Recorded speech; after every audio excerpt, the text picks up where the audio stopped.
So maybe you're sick of cheese and crackers before dinner. Here's a better idea. Cambozola upside down onion tart. The best recipes have the perfect balance of flavors. Cambozola is a triple cream cheese with a hint of blue.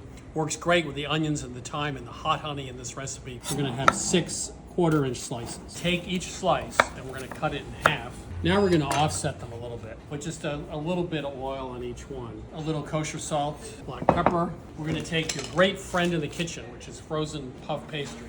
We're gonna roll it out to about a 10-inch square.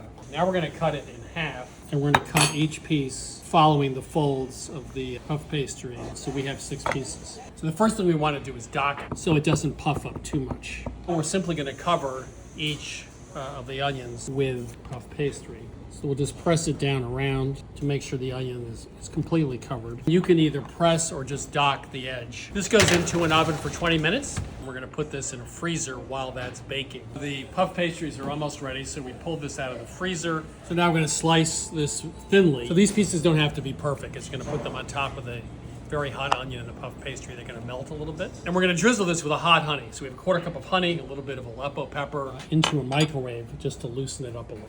And a little fresh thyme. And the best part is this part. They're pretty good. And now you have something with a glass of wine that is truly spectacular.